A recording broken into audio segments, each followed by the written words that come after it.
Hi viewers, welcome to our channel. ప్రముఖ Tollywood actor fish Venkat నిన్న అనారోగ్య కారణాలతో ఎప్పటినుంచో కూడా ఆసుపత్రిలో ఫైట్ చేస్తూ ఆయన చనిపోవడం జరిగింది. సో అయితే ఇప్పుడు దీనిపైన ఇండస్ట్రీ పట్ల ఒక విమర్శ వినిపిస్తుంది. అదేంటంటే ఆయన ఆసుపత్రి బెడ్ మీద ఉన్నప్పుడు ఒక కండిషన్‌లో అనారోగ్య పరిస్థితిలో ఉన్నప్పుడు ఎప్పటినుంచో కూడా సోషల్ మీడియాలో అతని గురించి వార్తలు వైరల్ అయినప్పుడు ఇండస్ట్రీ నుంచి రావాల్సిన సహకారం రాలేదని చెప్పేసి ఒక విమర్శ వినిపిస్తుంది. సో, ఆ తరువాత ఆయన చనిపోయిన తర్వాత కూడా ఇండస్ట్రీ వైపు నుంచి ఎవరు కూడా పెద్దగా రెస్పాన్స్ అవ్వలేదు. ట్వీట్లు చేయలేదు. కనీసం నివాళులు అర్పించలేదు అని జెప్పేసి ఆ రకంగా కూడా విమర్శ అయితే వినిపిస్తుంది. అంటే ఇండస్ట్రీ మనిషి ఆయన. సో, ఎందుకు ఇండస్ట్రీ నుంచి రెస్పాన్స్ రావట్లేదు అని జెప్పేసి క్వెషన్స్ కూడా రైజ్ చేస్తున్నారు.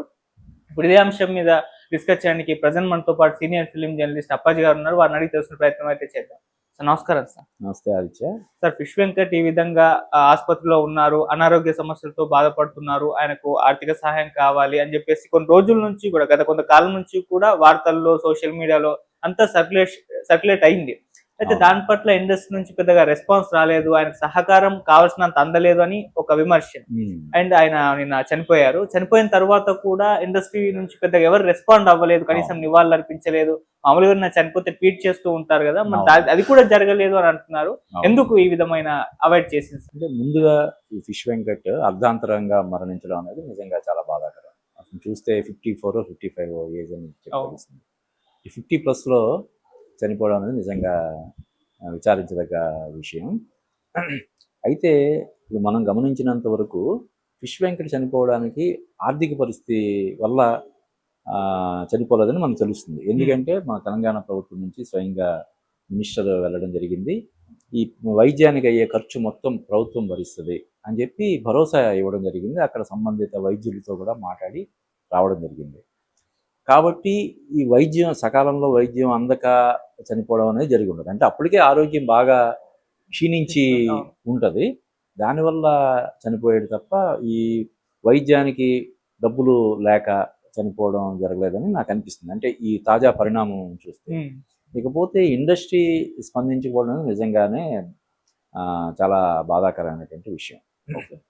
అంటే ఆయన ఆరోగ్యం బాలేదని తెలిసి వెళ్ళి సహాయం అందించారా లేదా అన్నది పక్కన పెడితే కనీసం చనిపోయిన తర్వాత కూడా ఇది రాకపోవడం అన్నది హ్మ్. స్పందన రాకపోవడం అనేది కొంచెం విచారించదగ్గ విషయం. ఓకే. అయితే ఇదనే కాదు, జనరల్గా నేను అబ్జర్వ్ చేస్తున్నాను. కొంతమంది ప్రొడ్యూసర్లు చనిపోయినప్పుడు లేదంటే ఆర్టిస్టులు చనిపోయినప్పుడు కనీసం వాళ్ళకి సంతాప సభలో అంతకుముందు ఎవరైనా చనిపోతే ఒక డైరెక్టర్ కానీ లేదంటే ప్రొడ్యూసర్ కానీ ఆర్టిస్ట్ కానీ ఎవరైనా చనిపోతే సంతాప సభలు పెట్టడం అనేది జరిగేవి. ఓకే. ఈ మధ్య కాలంలో అటువంటివి ఏమీ జరగట్లేదు. అది ఎందుకని అంటే ఎవరికి వాళ్ళు బిజీ అయిపోవడం వల్ల లేకపోతే ఏంటన్నది మనకు తెలియదు. కానీ సంతాప సభలు పెట్టడానికి కూడా సంబంధిత ఆర్గనైజేషన్ ఇప్పుడు ఆర్టిస్ట్ చనిపోయాడంటే సంతాప సభ ఎవరు పెట్టాలి? మూవీ ఆర్టిస్ట్ అసోసియేషన్ ఆధ్వర్యంలో పెట్టాలి. ఎవరైనా ఒక ప్రముఖ నిర్మాత చనిపోయి ఉంటే ప్రొడ్యూసర్స్ కౌన్సిల్ వాళ్ళు చొరవ తీసుకొని పెట్టాలి. అదే ఒక డైరెక్టర్ చనిపోయి ఉంటే వీళ్ళు డైరెక్టర్స్ అసోసియేషన్ వాళ్ళు పెట్టాలి. కానీ వరుసగా ఇటీవల కాలంలో కొంతమంది డైరెక్టర్స్ కావచ్చు, ప్రొడ్యూసర్స్ కావచ్చు ఇలా చనిపోతున్నారు. దానికి సంబంధించి ఒక చిన్న ఇది కూడా చేయలేకపోతున్నారు. ఇప్పుడు ఉదాహరణకి ప్రొడ్యూసర్ కౌన్సిల్లో రఘు అని చెప్పి ఒక ఆయన ఎప్పటి నుంచో నిర్మాతల మండలితో అనుబంధం కలిగినటువంటి వ్యక్తి చనిపోతే దానికి సంబంధించి ఒక వార్త కూడా సరే ప్రాపర్గా అది రిలీజ్ కాని పరిస్థితి ఉంది. తర్వాత కనీసం ఒక చిన్న సంతాప సభ పెట్టి అతను ఎంతోమంది నిర్మాతలుగా ఆయన పనిచేసినటువంటి అంటే ఒక గౌరవంగా వీడ్కోలు పలకడానికి కూడా తిరిగి లేనంతగా మన పరిశ్రమ పెద్దలు ఉన్నారా ఏంటని అనిపిస్తుంది. మనకి కొంచెం బాధ అనిపిస్తుంది. ఓకే. అలాగే ఈ ఫిష్ వెంకట్ విషయంలో కూడా అంటే ప్రతి ఒక్కరికి సహాయం చేయడం అనేది ఎవరికి సాధ్యం కాదు కదా. అది ఎవరికి వాళ్ళు జాగ్రత్తలు తీసుకోవాలి. సంపాదనలో ఉన్నప్పుడే రేపొద్దున మనకు అవకాశాలు సన్నగిలినప్పుడు రేపు ఇంట్లోనే మనం కూర్చోవలసి వచ్చినప్పుడు జరిగిపోవడానికి కూడా శాశ్వత జీవితం కూడా సాఫీగా జరిగిపోవడానికి వీలుగా ఎవరు జాగ్రత్తలు వాళ్ళు తీసుకోవాలి. వేరే వాళ్ళని మనం నిందించి వాళ్ళు మాకు సహాయం చేయలేదు, వీళ్ళు సహాయం చేయలేదు అని నిందించకూడదు జనరల్గా. కాబట్టి దీని నుంచి ప్రతి ఒక్కరు కూడా అంటే ఒక ఫిష్ వెంకట్ అనే కాదు, ఈ మధ్య కాలంలో మనం చాలా మందిని చూస్తున్నాం. సహాయం కోసం అర్థిస్తూ వినతి పత్రాలు ఇస్తూ ఇలా చేస్తున్నారు. పాకీజా కావచ్చు, పావలా శ్యామల కావచ్చు, ఫిష్ వెంకట్ కావచ్చు, ఇలాగా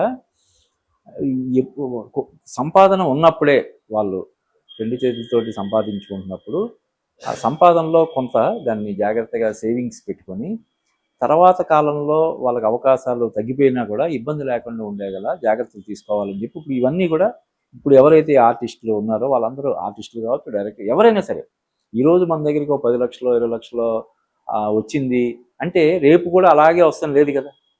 ఈరోజు మనం నెలకు 1 లక్ష 2 లక్షలు 3 లక్షలు సంపాదిస్తుంటే అది ఎల్లకాలం అలాగా ఉండిపోద్ది అనుకుంటే అదొక మూర్ఖత్వం, అదొక అమాయకత్వం కదా.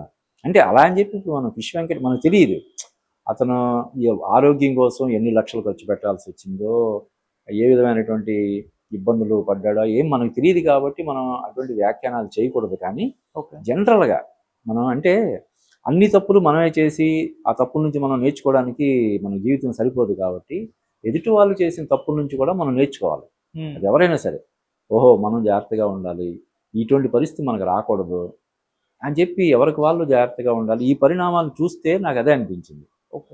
కదా వీళ్ళందరూ కూడా ఇప్పుడు మనం చెప్పుకున్న వ్యక్తులు అందరూ కూడా అంతకుముందు బాగా బిజీగా ఉండి డబ్బులు సంపాదించిన వాళ్ళే కదా. అటువంటిది ఈ రోజున ఇలాగా వేరే వాళ్ళ సహాయం కోసం ఎదురు చూపులు చూడాల్సినటువంటి పరిస్థితి రావడం అనేది ఎవరికైనా సరే బాధాకరమైనటువంటి విషయం అది. ఇకపోతే ఇందాక మనం చెప్పినట్టు ఫిష్ వెంకట్ విషయంలో పరిశ్రమ నుంచి స్పందన రాకపోవడం అనేది కూడా మనం ఖచ్చితంగా ఖండించాలి. ముఖ్యంగా మూవీ ఆర్టిస్ట్ అసోసియేషన్ నుంచి దానికి సంబంధించిన ఇది వైద్యానికి సంబంధించి కావచ్చు, మరొకటి కావచ్చు జరిగి ఉండాల్సింది.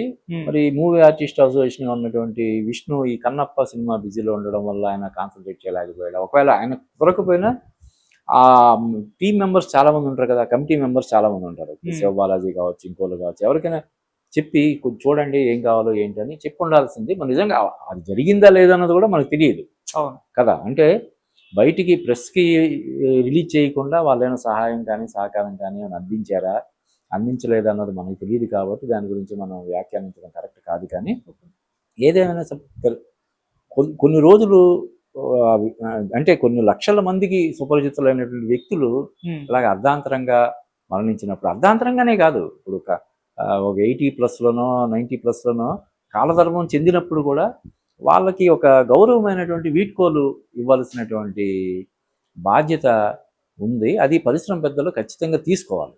అది మూవీ ఆర్టిస్ట్ అసోసియేషన్ కావచ్చు, ప్రొడ్యూసర్ కౌన్సిల్ కావచ్చు, ఫిల్మ్ ఛాంబర్ కావచ్చు, డైరెక్టర్స్ అసోసియేషన్ కావచ్చు, వీళ్ళు ఖచ్చితంగా తమ సభ్యులు ఇలాగా మరణం చెందినప్పుడు దానికి వాళ్ళకి సంబంధించి ఒక సంతాప సభ పెట్టి ఆ కుటుంబ సభ్యులు కూడా పిలిచి వాళ్ళ సమక్షంలో వీళ్ళ గురించి వాళ్ళతో తమకున్న అనుబంధం గురించి చెప్పుకుంటే వాళ్ళకి ఎంత భరోసా ఉంటుంది. అయ్యో మావాడు ఎంత ఇదా మాకే తెలియదే అని చెప్పి వాళ్ళకు కొంత మీకు అంటే మనం ప్రతిసారి ఆర్థికంగానే ఆదుకోవాల్సిన అవసరం లేదు. మీకు ఎప్పుడైనా అవసరం అయితే మాకు కాల్ చేయండి, మేము ఉన్నామనే ఒక చిన్న భరోసా ఎక్కడ లేని ధైర్యాన్ని ఇస్తుంది కదా కుటుంబ సభ్యుల్లో.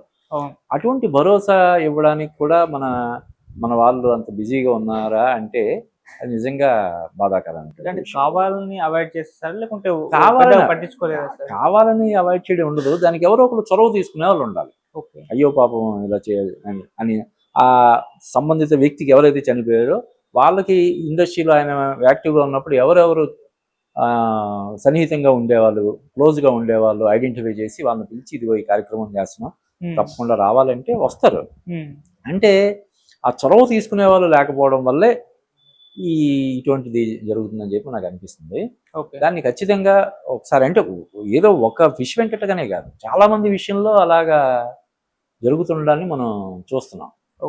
కాబట్టి ఖచ్చితంగా ఇది కొంచెం అంటే ఆందోళన అనేది మనం ఆందోళన చెందాల్సిన విషయం అంటే మరీ పెద్దది అవ్వచ్చు, కానీ ఖచ్చితంగా ఏదో ఇలాగ జరగకూడదు జరుగుతుంది అని మాత్రం అనిపించేలాగా ఉందని చెప్పచ్చు. ఇంతకుముందు అన్నట్టు మూవీ ఆర్టిస్ట్ అసోసియేషన్ దగ్గర నుంచి ఇక్కడ నుంచి అన్న ఇట్లా ఈ విధంగా ఆర్టిస్టులకి అయినప్పుడు వాళ్ళు ముందుండి ఇన్ఛార్జ్ తీసుకొని ఇటువంటి ప్రయత్నం చేసే భాగంగా ఆ రకంగా ఏమైనా ప్రయత్నాలు జరుగుతాయంటారు? అవును, ఆల్రెడీ మూవీ ఆర్టిస్ట్ అసోసియేషన్ నుంచి వృద్ధ కళాకారులకి పెన్షన్లు అందించడం, వాళ్ళకి జీవిత బీమా కట్టించడం, ఇటువంటి ఇన్సూరెన్స్ చేయడం ఇటువంటి అన్ని ఉన్నాయి. నాకు తెలిసి మరి ఫిష్ వెంకట్ కూడా అటువంటిది ఇన్సూరెన్స్ అది ఉందో లేదో మనకి ఇంకా తెలియదు కానీ జనరల్గా మూవీ ఆర్టిస్ట్ అసోసియేషన్లో సభ్యత్వం ఉన్న వాళ్ళందరికీ కూడా ఒక భరోసా నిలిచేలాగా కార్యక్రమాలు అవి అంతకుముందు చేపట్టడం మురళీమోహన్ గారు ఉన్నప్పటి నుంచి కూడా ఇవి జరుగుతున్నాయి. తర్వాత రాజేంద్ర ప్రసాద్, నరేష్, ఇప్పుడు మన మంచు విష్ణు వీళ్ళు ఉన్నప్పుడు కార్యక్రమాలు నాకు తెలిసి ఒకసారి మొదలైన కార్యక్రమం ఆగదు. ఎవరికైనా ఒక వ్యక్తికి పెన్షన్ ఇవ్వడం అనేది మొదలైతే మధ్యలో ఆఫ్ చేయరు కదా. అతను ఇంకా ఉన్నంత వరకు కూడా, జీవించి ఉన్నంత వరకు కూడా అది ఆ సదుపాయాన్ని కొనసాగిస్తారు. అది అలాగే ఇన్సూరెన్స్ కూడా. మరి ఫిష్ వెంకట్ విషయంలో ఏం జరిగింది అన్నది మనకి తెలియాల్సి ఉంది. అయితే గవర్నమెంట్ స్వయంగా మన ప్రభుత్వ పెద్దలే ముందుకొచ్చి వైద్యానికి అయ్యే ఖర్చు మొత్తం మేము భరిస్తామని చెప్పినా కూడా ఫలితం లేకపోవడం అనేది నిజంగా విచారించదగ్గ విషయం. Right sir, thank you so much. Thank you.